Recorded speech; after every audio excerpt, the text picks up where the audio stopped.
we'll get started with a few welcoming words from Elizabeth, a few readings, and then we'll go into our agenda for today after that.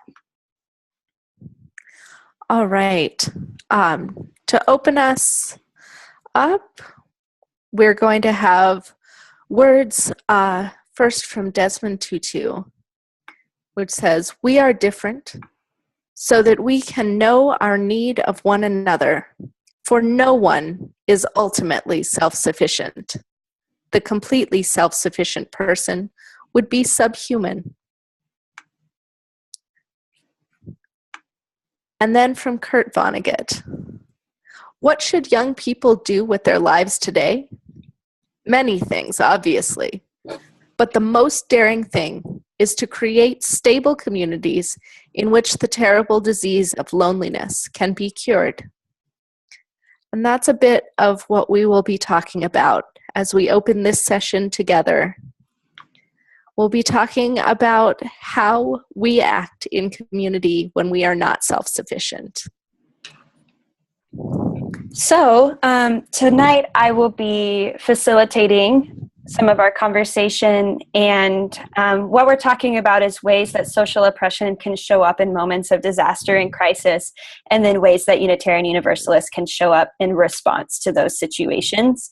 Last week we spoke with Paul Dalzell, who came from the UU Church of Charleston, West Virginia, and Paul was really instrumental in responding to two major crises that happened in Charleston. One in 2014, when a massive chemical spill caused tens of thousands of people to lose access to drinking water and fresh water. And then this past summer, they also had a major flood incident that impacted thousands and thousands of people.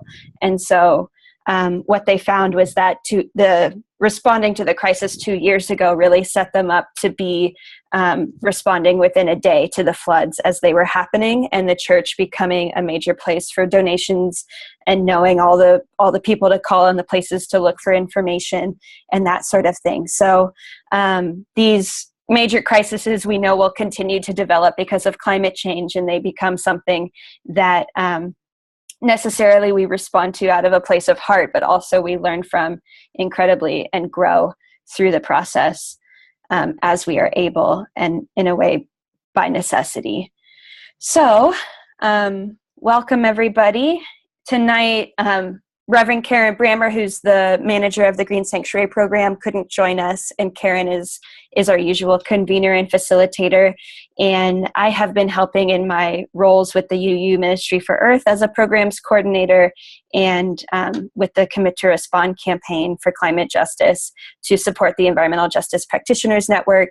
And tonight, speaking mostly on the subject is Elizabeth Mount, who has also been involved with helping on the level of communications and technical support for these webinar series, and with Commit to Respond before that. So we're very thankful for this opportunity to have everyone here gathering in conversation and dialogue. What Elizabeth brings in terms of background, they will go into in more detail. But quickly, I wanted to mention that Elizabeth's a seminarian with Meadville Lombard Theological School in Chicago, and also involved with the UU Young Adults for Climate Justice Network and many other avenues as an activist, a medic, a first responder to disasters, which they'll obviously get into in more detail. And some things before we get into the dialogue, I wanted to let you know, if you are on your computer, if you go down to the bottom where it says manage participants, or where it says, it has the little icons of the people and you click on it, then within that there's a place where you can raise your hand. If you go, you should be able to find yourself in a raise your hand button. So if during the dialogue you have a question that you want to ask, you can go ahead and do that, and I'll be making a list or a stack of people who have questions. And then for those who are on the phone, after we have this kind of Q&A between Elizabeth and myself, right before we go into the questions, I'll ask if anyone on the phone has something they would like to ask, and then I'll add you kind of interspersed to the list, just to try to make it as balanced as possible and not privilege one technology over the other. So that's how we'll be going and doing the Q&A. And then also, if you can't find the raise hand button, you can also say it right before the Q&A starts that you have a question. There's no problem with that. And you are also welcome to type a question into the chat box. So if your microphone doesn't work and you are on the computer, feel free to go down to the bottom center and type into that chat box, and you can send a question and we'll read that aloud and then respond. Great. So once again, thank you. I'm excited to get into conversation. And to start us off, I was hoping, Elizabeth, that you could just give us some background information on how you became active in direct response to major environmental crises, whether they're caused naturally or whether they're industrial and man-made incidents. You've been involved in quite a few things. Right. So one thing that I think is important to know is I grew up Unitarian Universalist. So I started doing social justice work and helping people back in high school. It's always been my understanding that this religion is about community and relational ties and the behaviors that we act toward our vision of the beloved community. So I went to school in Florida, and we had a couple of flooding incidents on campus, but no major hurricanes until just after I had left college. The year after I left Florida, Katrina hit the Gulf Coast in 2005.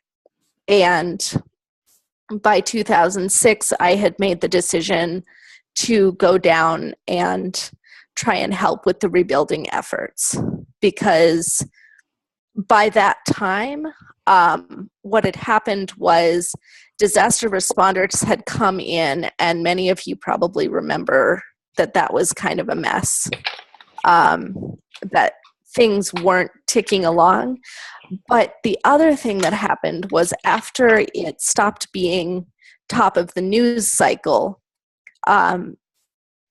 those disaster responders, the immediate Red Cross response, all of that started to die down. Fewer people were coming. And communities that really needed help weren't getting it. So I had some friends working at the Common Ground Clinic.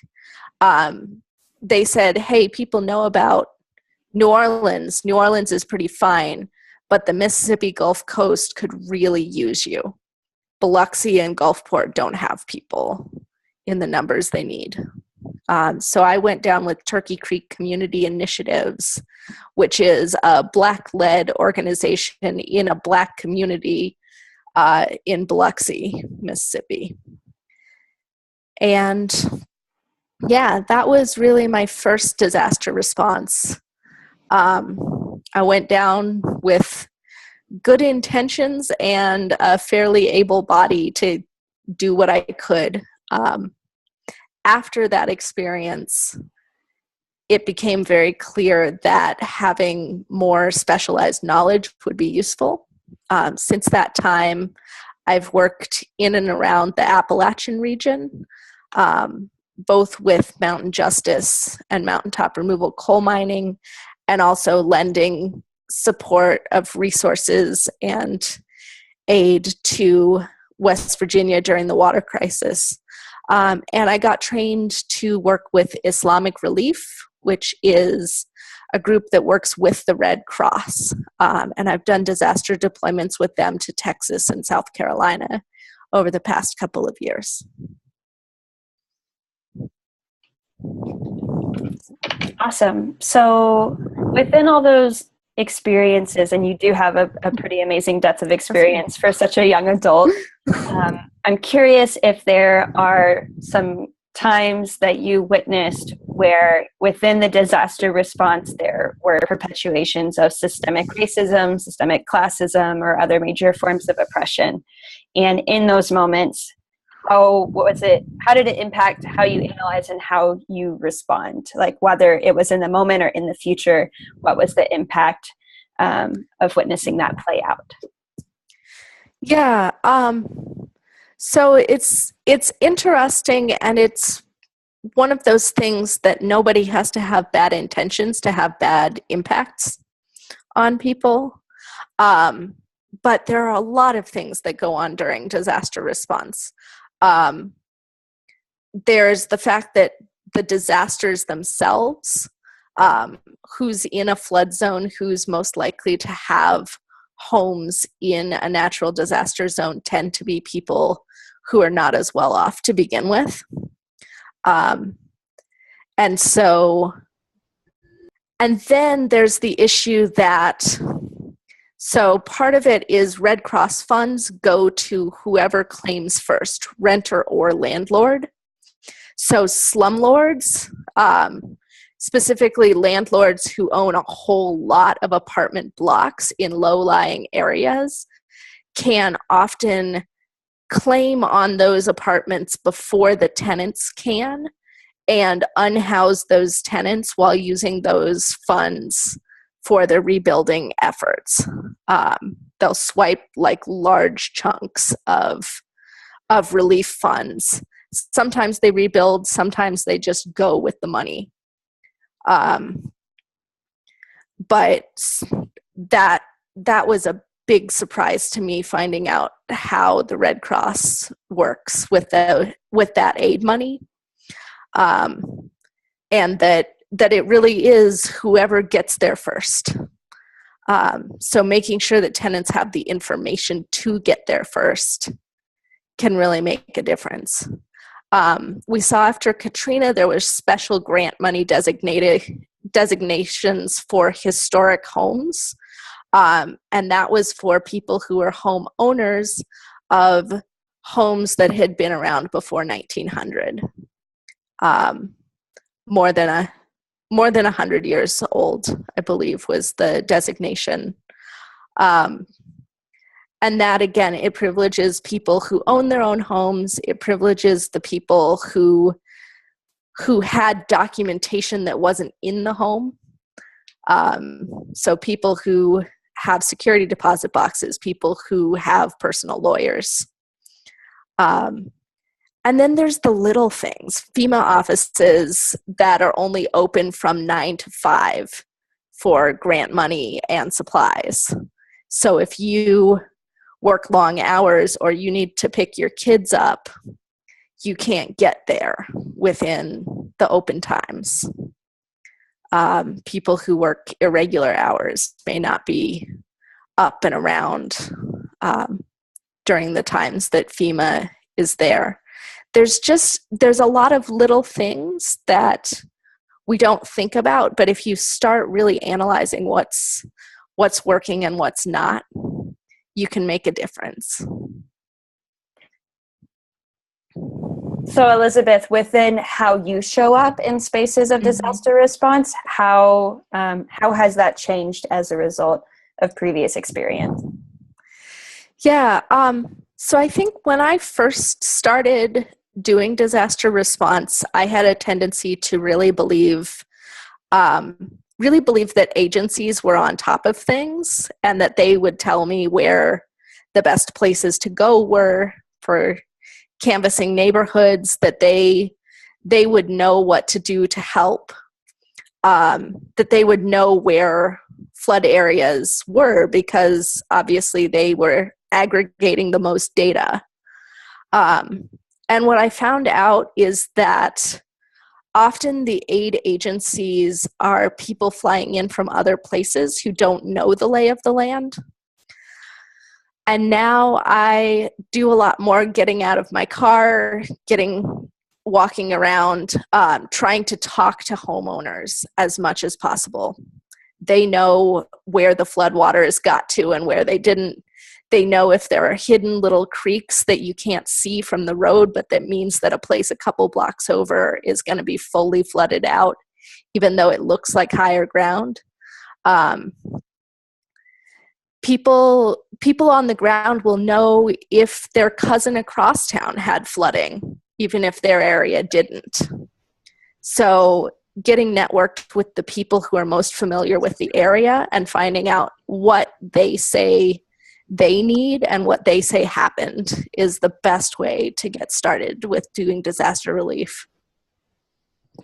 And is there anything that you admire or that you find particularly good with working with Islamic Relief about how they approach things to try to make things as best as possible? Yeah. So one of the things that I've found that's a real difference, when working with the Red Cross, I noticed there were a lot of older retirees, mostly white people, who were doing this work. And they're really nice folks and really trying to do their best. But they've had a whole lifetime of corporate efficiency culture, which means they want to drive down the street and check boxes and go as fast as possible. And a lot of those folks, what we realized coming in as Islamic Relief, as mostly brown folks, mostly people of color, work with Islamic Relief. And a lot of us speak other languages than English. We realized that Islamic Relief workers have much more of a tendency to feel comfortable with people of different races and want to persevere if somebody doesn't speak fluent English, rather than getting intimidated by that barrier to communication. And we found that we were able to help people better and more thoroughly because we were having a lot more people interacting with the people on the ground.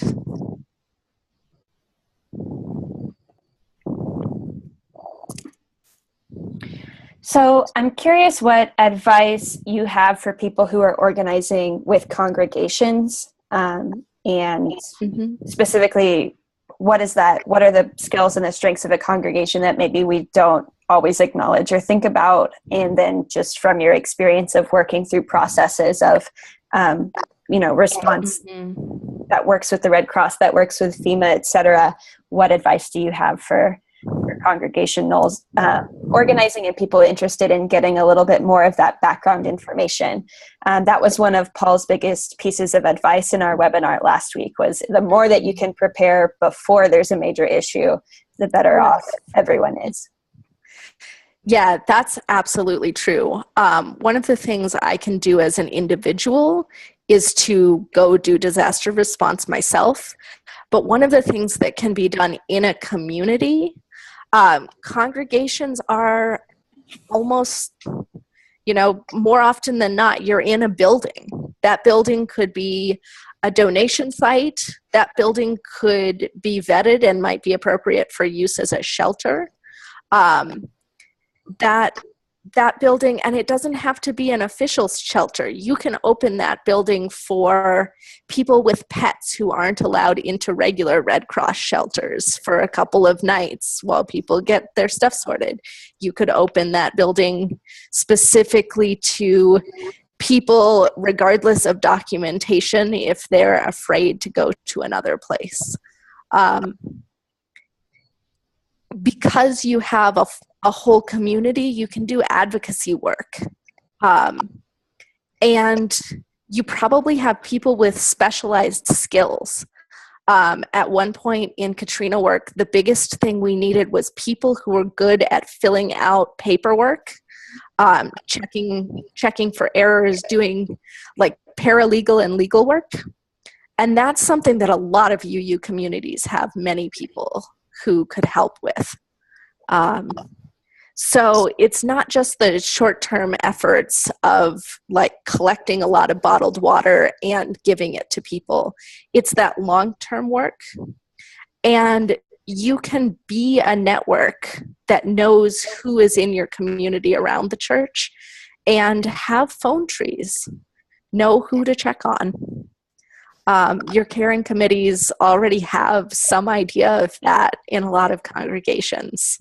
Make sure that's connected to your disaster plan.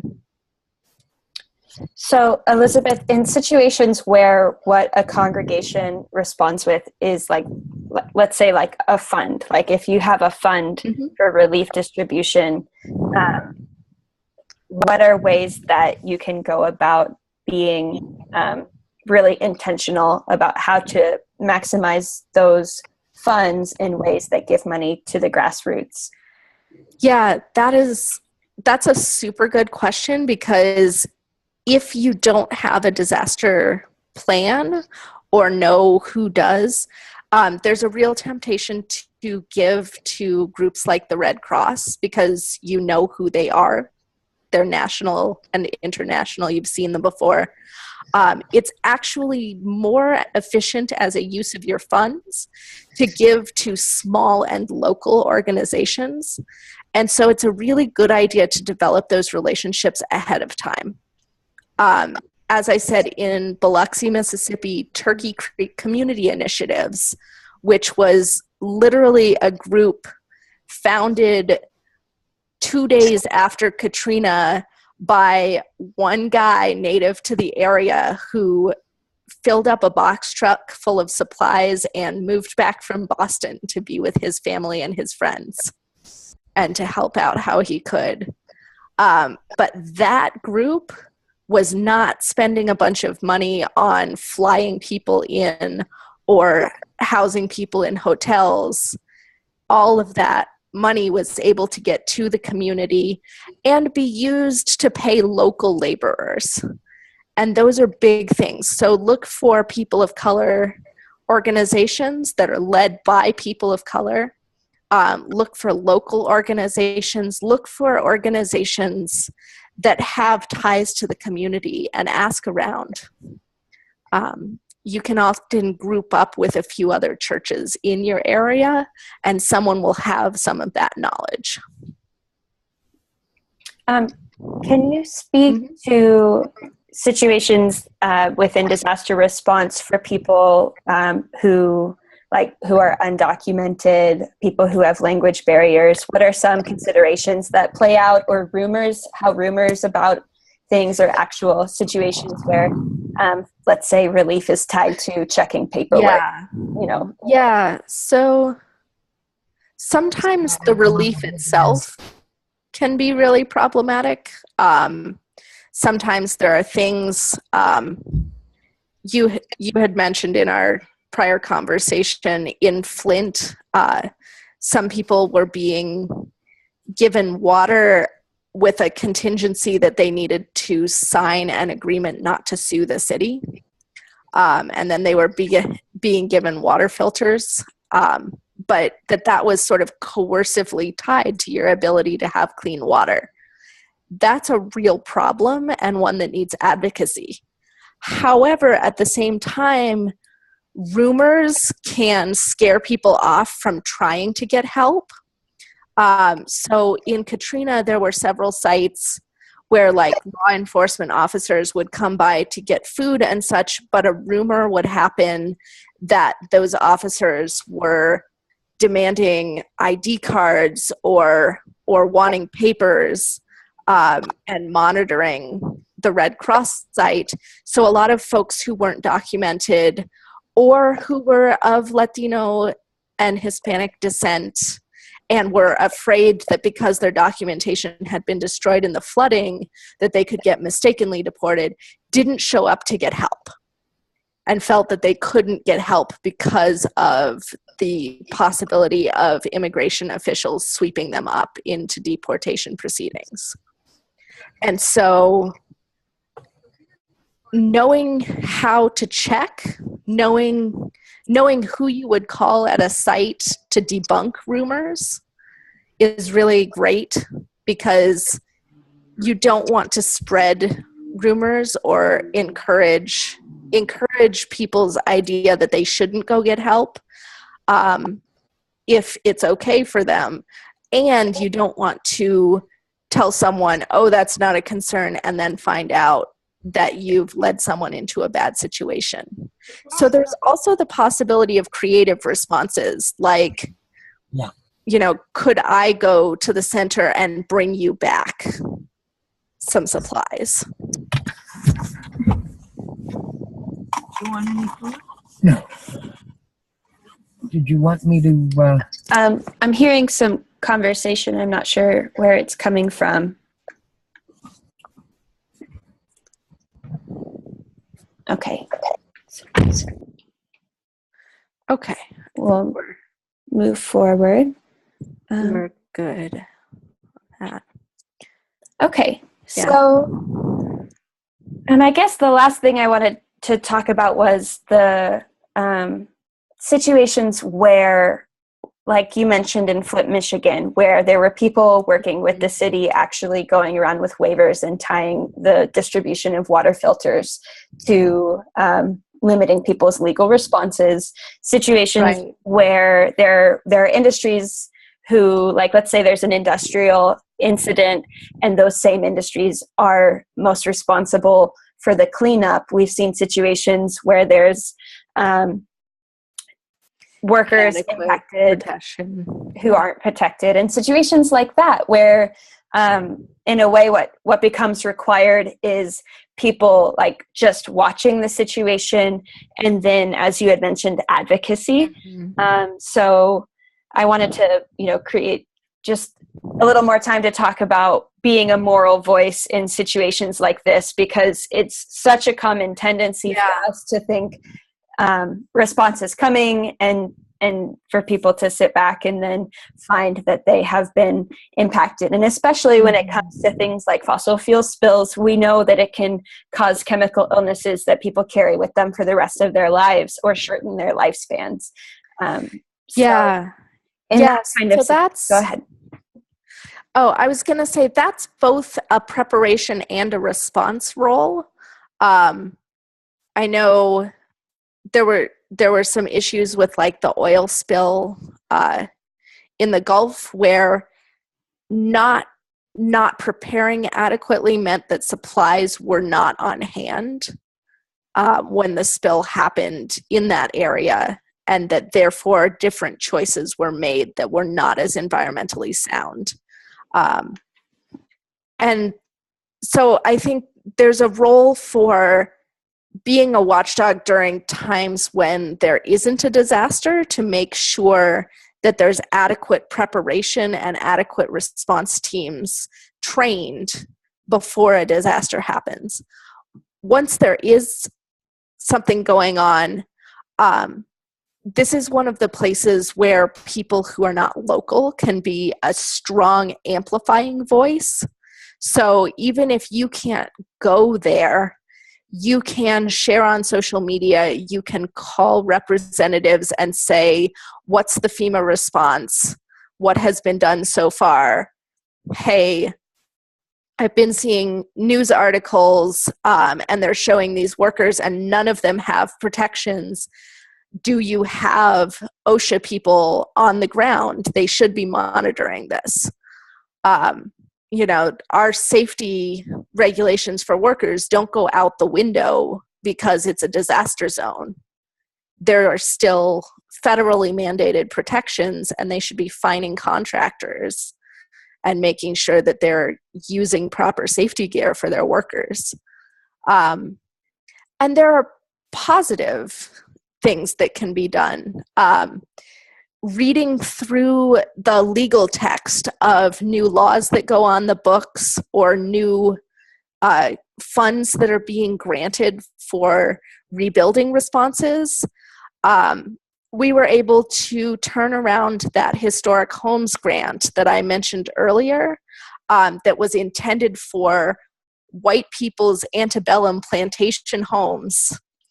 And we were able to find many historically Black neighborhoods where shotgun homes built by free Black communities directly after they were freed from slavery were also eligible for those grants, because we had people specifically combing through the language and saying, you can't have written the language in a racist way, so there must be a loophole through which we can redistribute that funding that you've tried to make go this one way to more broadly serve the populations that need that.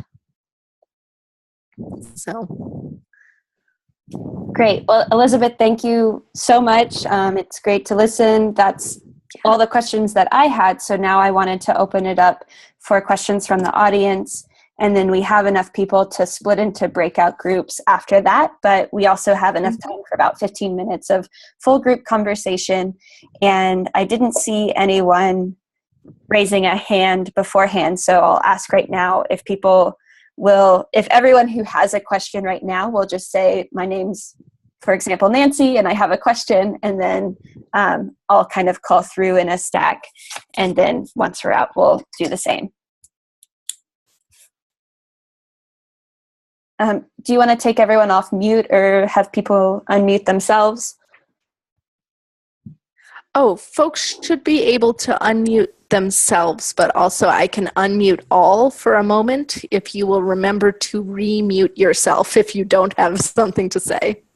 I'll start with one. This is Tim in Houston. As I'm thinking about working in an area that I'm not already an embedded member of, finding that person that you talked about that's dedicated enough to bring the box truck down from the north full of supplies that can be trusted is really important, because there, in many disasters, a lot of people that show up that really have very bad intentions and cannot be trusted to do the right thing. And, weeding those out seems really important. And is it just female intuition, or are there some other things that you've learned from your work in the area? So definitely not that. But this is a great place where having that network of UU churches is a great way to do that.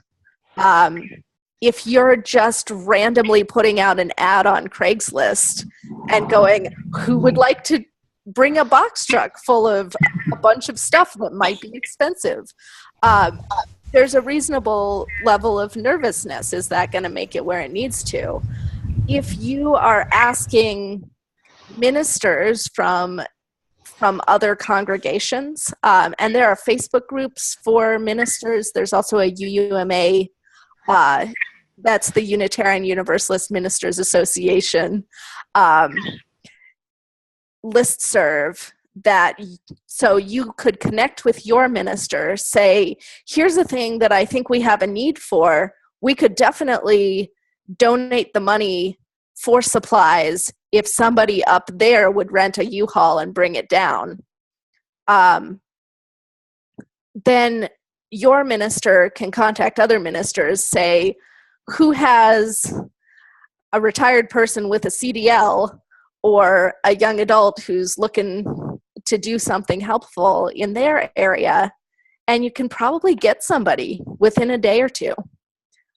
It's pretty amazing, and that's why we have an association of congregations. So you can find people you trust all the way across the nation. This is France. Did you hear that I had a question? We'd love for you to ask your question. Thanks.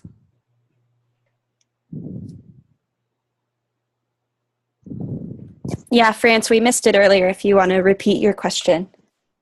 I didn't ask. I thought you were saying you wanted a list of people and you were going to weave those in, the people who had done it through their computer. Right. So I didn't hear anybody when I asked that. So then Tim just went ahead and asked a question.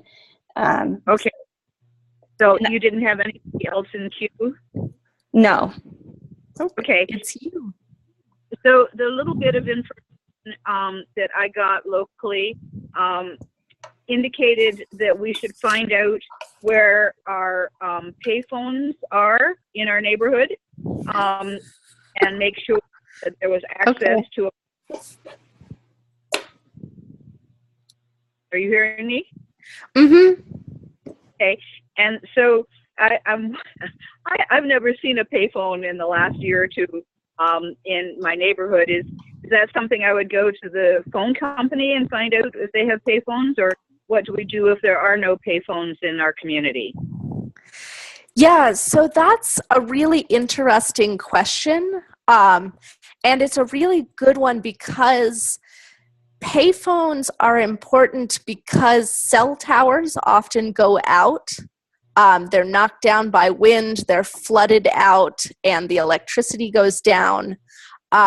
Your cell phones may not work depending on the kind of disaster that happens. And payphones are becoming scarce. The interesting thing is that landline payphones are more likely to still exist in lower income communities. So if you're in a fairly high income, upper middle class area of town, your gas stations may well not have payphones, but there might be some in other areas of town. And you might be able to ask the phone company. The other thing is that it doesn't have to be a payphone. It's just landlines. So finding out if your local churches still have a landline phone can be really useful. And satellite phones are another stopgap measure. And sometimes first responders may have satellite phones, or people who do international calling or who enjoy wilderness activities. So those are people to ask in your congregation about that as well. Thanks so much. That's a really good technical question to look into that people don't often think about. Well, a long time ago, I found an old dial phone that I brought home for my daughter as a play toy. And the last time we had several days, I plugged that in, and we had service. Yeah, it's a good thing to remember is if the electricity goes out, those wall phones may still work. So I see Nancy has a question. Yeah, following up on what you said about connecting UU churches, I'm wondering what your experience has been as you've been in the various places, and whether very many of the congregations that you worked with had disaster plans, or whether they were just sort of responding off the cuff. Oof. Sadly, no. At least when I was starting out in 2005, 2006, most congregations hadn't ever really considered that a disaster might be something to prepare for. We're seeing more congregations now that have disaster plans. The congregations in New Orleans have been through a major disaster and have a lot of knowledge about what their experiences were and what they would recommend. There are definitely some folks down there who would be happy to be advisory folks for other coastal area people who want to know what kinds of things they wish they had known before a hurricane hit. Similarly, in the New York region, there were congregations who didn't really know anything before Sandy, but now have started doing some of that work. And in Appalachia, as Paul was talking about last week, when the chemical spill happened, no one had considered it before. It was a major disaster. There was no preparation. But because people had built a community, had figured out who they trusted to handle water deliveries and things, and which groups they could work with, when the flooding happened, I think it was about a year and a half later, there were already those relationships built, so getting it back up and running was a much faster process, and they already knew a lot of the pitfalls and could figure out how to do things better. On our call, just a quick piece of information there. On our call last week was a woman named Reverend Susan Carlson, and yes. It's spelled Karlson, Carlson, And Susan has developed a small entrepreneurial ministry about helping congregations getting ready to respond to disaster called UU's and Climate Action.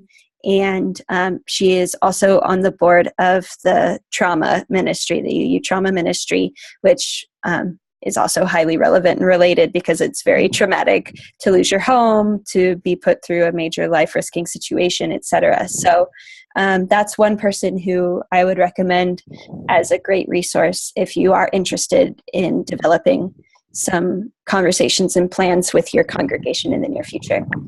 Yes, absolutely. And just to add even one more, two more, I guess. The Red Cross does free trainings in basic disaster assessment and response and how to set up a shelter. And the one I recommend more highly is Islamic Relief. They use similar Red Cross materials, but if you work with Islamic Relief, you would work with your local Islamic Cultural Center or group in that area to co-sponsor it with a UU congregation and an Islamic center, which Islamic Relief has said they would be very interested in doing with us. And by doing that, then you already have two communities who are ready to respond in concert.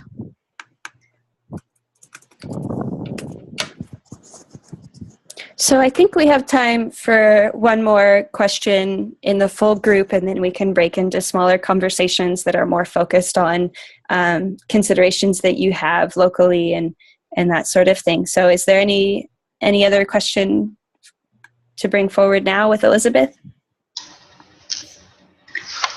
This is Karen Peterson, and I live in Gloucester, Massachusetts. Coastal Massachusetts hasn't had a hurricane in a number of years, but there always will be one.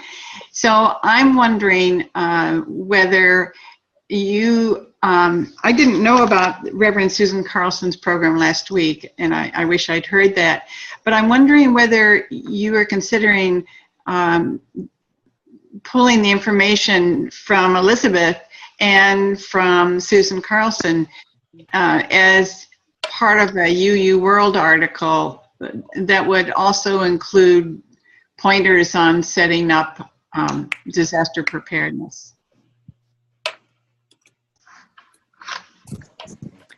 There are not existing plans in motion along those lines. I think it's a great suggestion and definitely something that, in terms of more generally how we can share information and make sure that this kind of thing is known for UU people concerned about environmental issues and climate issues, to find out these things. It's really amazing that I've been in the thick of learning this for 2 years and still learning, the information is not being shared for some reason. So I think, Karen, it's a very good recommendation. And then besides Susan, there's also a lot of work going on in Florida. We have, we have Bob Murphy also in Florida that Cindy recommended in our chat room right now, who did a workshop at General Assembly a few years ago. And then there's a program that the Florida Justice Ministry has done to help train congregations to do outreach with a toolkit that's multilingual in, I think, 3 different languages, to go out and help people prepare for what they do if their homes are impacted by sea level rise. So I think that that's a really good suggestion, and I bring up those examples to point out that there are things going on in different areas that are very inspiring and that are places that could be resources and bounce boards for other initiatives to develop as well. So I will definitely take your question to heart as something to explore further. Thank you. So before we break into small groups, we had someone join